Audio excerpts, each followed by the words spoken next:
예, 여러분 저희는 7장까지 해서 음료로 비유되고 상징되어지는 죄라고 하는 요소가 젊은이로 표현되어 있는 어리석은 자 그리고 지혜 없는 자였던 젊은이의 인생 가운데 어떻게 그의 삶을 파괴적으로 이끌어가고 있는지를 사실 7장을 통해서 살펴보았습니다.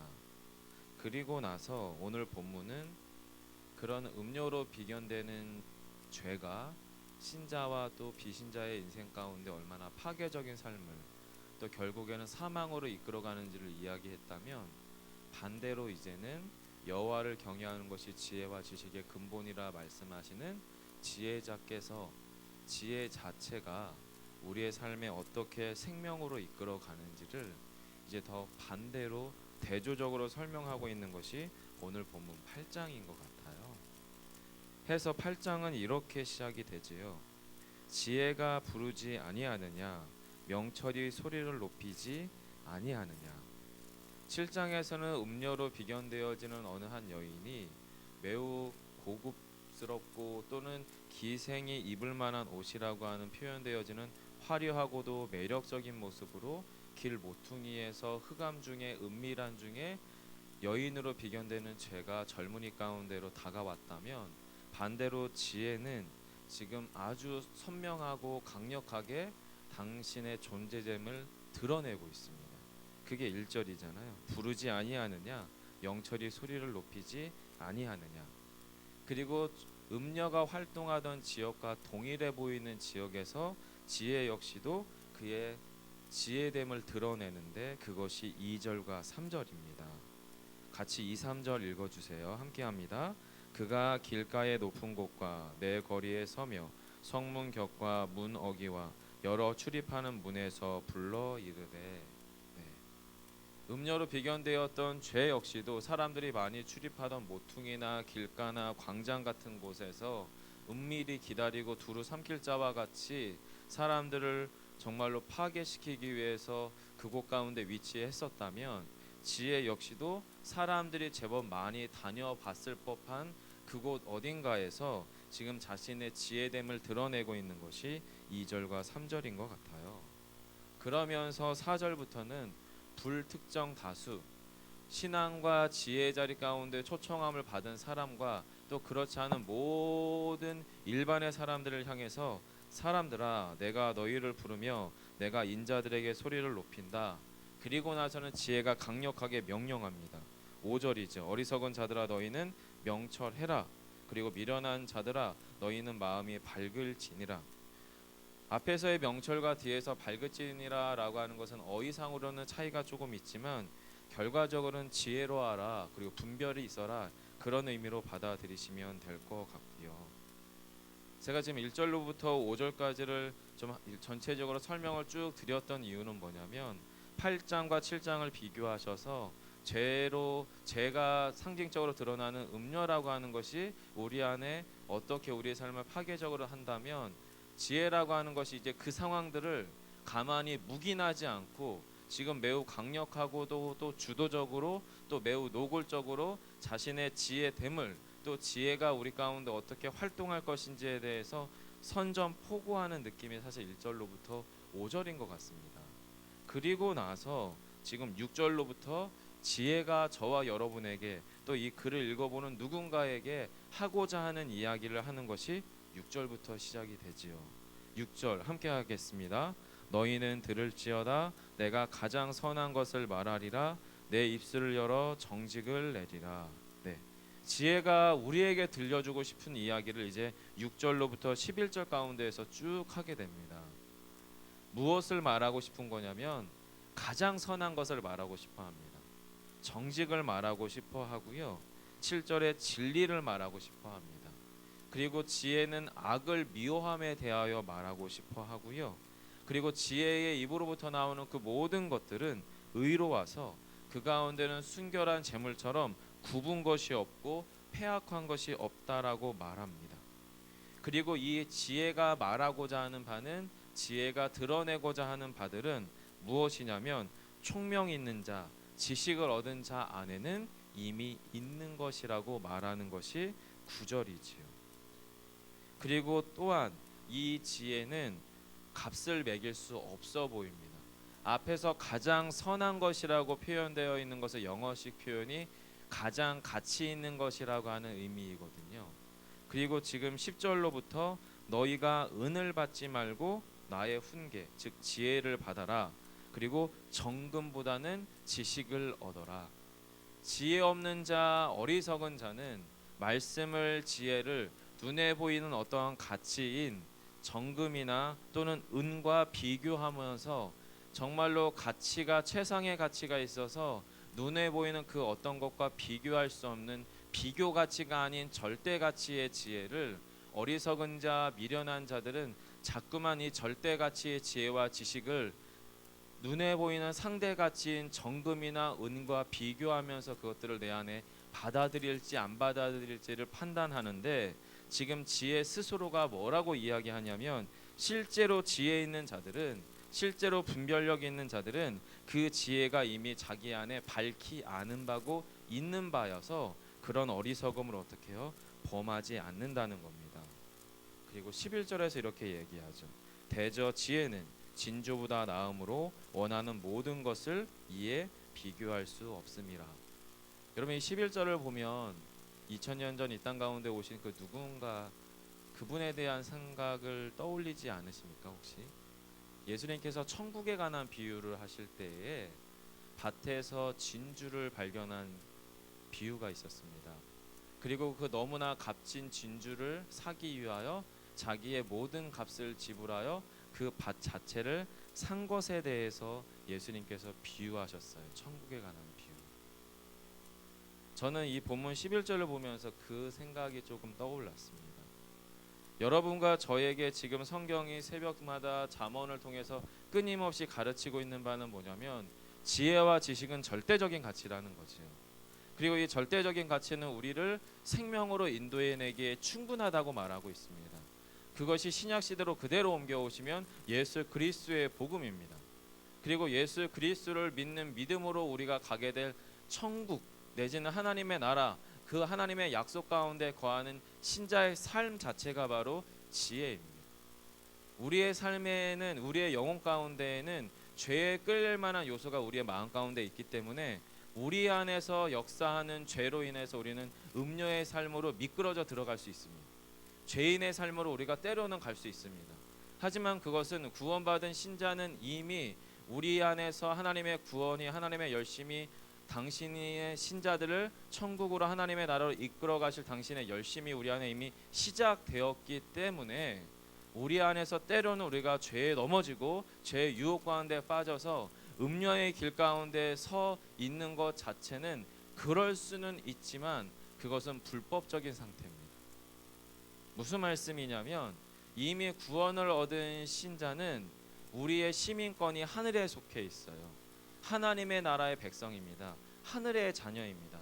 하지만 이 땅 가운데에서 성화의 삶을 살아내야 되는 우리의 삶에서는 때로는 우리 안에 이미 죄의 속성이 자리 잡고 있어서 사단이 죄의 유혹을, 음녀로 비견되어진 죄의 유혹을 우리 마음에 툭 던져주면 그것이 우리 안에서 어떻게 역사해서 우리가 때로는 죄의 유혹과 죄로 인한 악을 만들어내는 삶을 살아낼 수는 있지만 그것은 우리 안에서 불법적이다라는 거예요. 마치 아프리카나 여러 어떤 약소 국가 가운데에서 국가 간의 분열 가운데에서 게릴라 정부가 서게 되면 게릴라 정부는 강력한 무력을 가지고 불법적으로 그 영토와 그 국민들을 지배하게 되겠잖아요. 하지만 그 게릴라 정부를 그 어떤 국가들도, 심지어는 그 안에서 통치를 받고 있는 국민들조차도 그 정부의 정당성을 인정할 수가 없는 것처럼 신자의 마음 안에 죄가 싹트고 죄가 강화되고 자라나가서 우리가 마치 예수 안 믿는 자, 불신자와 방불한 삶을 살아낸다 할지라도 이것은 우리 안에 불법적인 상태라는 거예요. 그래서 지금 지혜가 무슨 이야기를 하고 있는 거냐면 이 잠언의 말씀을 통하여 우리 안에 지식으로 지혜로 비견되어지는 생명의 빛이 비추어지는 저와 여러분 가운데 지금 소리쳐 외치고 있는 거지요. 우리 안에 이미 아는 바고 또 우리 안에 이미 얻은 바인 이 지혜와 지식 가운데의 삶으로 우리의 삶을 어떻게 해요? 온전히 되돌아 오십시오라고 지금 지혜가 우리 가운데 강력하게 이야기하고 있는 겁니다. 사랑하는 성도 여러분, 이렇게 지혜가 의인화돼서 사람의 표현인 의인화된 화법을 가지고 쭉 자신의 지혜를 이야기하고 그 지혜가 그 마음 가운데 있는 사람들을 찾아서 이야기하고 있는 것이 11절까지라면 12절부터 오늘 보면 마지막 21절 가운데에서는 지혜가 가지고 있는 신적인 속성, 그래서 저는 지혜를 한마디로 예수 그리스도라고 표현하는데요, 구약 가운데에서 예표되어진 그리스도라고 저 스스로는 생각을 하는데 바로 지혜가 가지고 있는 신적 속성 때문에 그렇습니다. 자, 12절 보시기 바랍니다. 나 지혜는 명철로 주소를 삼으며 지식과 근신을 찾아 얻나니. 13절부터 14절 같이 읽어주시겠습니까? 함께합니다. 여호와를 경외하는 것은 악을 미워하는 것이라. 나는 교만과 거만과 악한 행실과 패역한 입을 미워하느니라. 내게는 계략과 참 지식이 있으며 나는 명철이라. 내게 능력이 있으므로. 아멘. 이사야 11장 가운데 메시아 되신 예수 그리스도의 신적 속성에 대한 이사야의 예언이 있는데 그 중에 나타나는 어휘들과 상당히 유사합니다. 무슨 말씀이냐면 지혜는 지금 여호와를 경외하기 때문에 여호와를 경외하지 않는 그 모든 것들을 어떻게 해요? 미워한다라고 표현합니다. 이것은 신적인 미움을 말하는 겁니다. 공의 가운데에서의 미움을 말하는 거지요. 그리고 14절에서는 지혜된 나는 계략과 참 지식이 있다. 나는 명철이다. 그리고 내게는 능력이 있다라고 말합니다. 그리고 지혜는 그 명철과 지혜 가운데에서 당신이 왕들의 어떻게 해요? 나로 말미암아 지혜로 말미암아 왕들이 치리하고 방백들이 공의를 세우고 또 나 때문에 재상과 존귀한 자 곧 모든 의로운 재판관들이 다스린다. 달리 말하면 지혜가 세상을 통치하고 다스린다 라고 이야기하고 있는 것이 본문 16절까지의 이야기예요. 그런 지혜가 광장 가운데서 시장 가운데서 모퉁이 길 가운데서 소리쳐 외치는 거죠. 지혜를 찾을 만한 자들에게, 지혜를 수용하고 받아들일 만한 자들에게 지금 소리치고 외치는 겁니다. 그러면서 17절 가운데에서 바로 그 지혜를 찾는 자들이 당신을 만날 것에 대해서 말하지요. 함께 하겠습니다. 17절입니다. 나를 사랑하는 자들이 나의 사랑을 입으며 나를 간절히 찾는 자가 나를 만날 것이니라. 그러면서 18절 19절에서 부귀가 내게 있고 장구한 재물과 공의도 그러한다. 내 열매는 금이나 정금보다 나으며 내 소득은 순원보다 나으니라 하면서 20절 21절에서 나는 정의로운 길로 행하며 공의로운 길 가운데로 다니나니 이는 나를 사랑하는 자가 재물을 얻어서 그 곳간에 채우게 하려 함이니라. 아멘. 예수님께서 이 땅 가운데 2000년 전에 오셨고요. 예루살렘 시장 바닥 시장 길거리에서 서서 외치십니다. 회개하라 천국이 가까웠느니라. 그리고 당신의 하나님 되심에 대하여 수없는 복음과 말씀 가운데서 소리치시고 외치시고 당신의 지혜 되심에 대하여 외치시고 말씀하십니다. 그리고 사도 요한은 요한복음을 통하여 태초에 말씀이 계셨고 그 말씀이 하나님과 함께 계셨다라고 이야기합니다. 그리고 그 말씀 대신 예수 그리스도에 대하여 요한복음은 말합니다. 하나님의 지혜, 예수 그리스도세요. 그리고 예수 그리스도께서는 아주 수천 년 전에 잠언을 통해 당신의 지혜 되심을 드러냈지만 사람들이 믿지 않았습니다. 2000년 전에 당신이 직접 하나님의 지혜 되신 예수 그리스도께서 이 땅 가운데 육신을 입고 실제로 오셔서 시장에 서서 외치셨는데도 사람들은 그 예수 그리스도를 믿지 않았습니다. 심지어는 십자가에 달려 죽게 했지요. 사랑하는 성도 여러분, 말씀은 어떤 식의 옷을 조금씩 시대에 따라서 바꿔 입을 수는 있지만 진리는 변하지 않겠죠. 하나님의 하나님 되심은 변경될 수가 없을 겁니다. 또 당신의 아들 되신 예수 그리스도의 참 지혜 되시고 생명 되심은 구약 시대의 잠언을 통해서든 신약의 말씀을 통해서든 오늘 이 시간 저와 여러분 가운데에서도 변함없는 참 구주 되심을 여러분 믿으시기를 바랍니다. 그렇다면 그 지혜 되신 예수 그리스도 가운데 우리가 오늘 본문의 기초에서 어떻게 나아가야겠습니까? 나를 사랑하는 자들이 나의 사랑을 입으며 나를 간절히 찾는 자가 나를 만날 것이라. 오늘 이 새벽 이 시간 가운데 예수 그리스도에 대한 참 사랑이 온전히 되살아나고 뜨거워지는 이 시간 여러분의 영혼의 중심 되었으면 좋겠고요.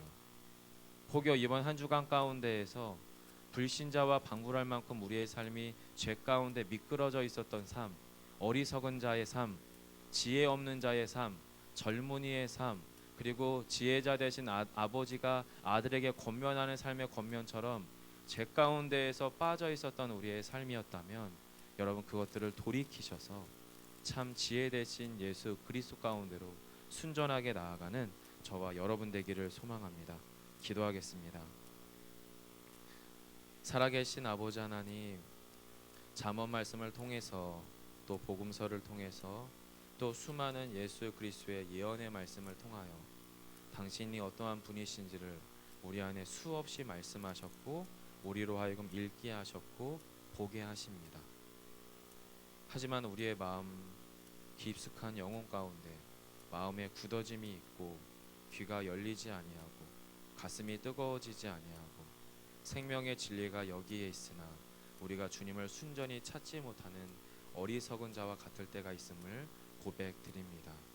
주님, 저희들의 마음을 한 번 더 일깨우셔서 참 지혜 되신 예수 그리스도, 나를 사랑하시는 그 예수 그리스도를 우리도 사랑함으로 찾아가는 귀한 이 시간 되게 해 주시고 주님 앞에 간구할 우리의 기도의 제목들을 쫓아 주님 앞에 아뢰일 때에 주님 만나 주십시오. 주의 음성이 들리는 귀한 이 시간 되게 하셔서 오늘 하루도 하나님 없는 자로서가 아니라 하나님이 주시는 지혜로 살아가는 오늘 하루의 삶 되게 하시기를 소망하며 예수님 이름으로 기도합니다. 아멘. 하늘에 계신 우리 아버지여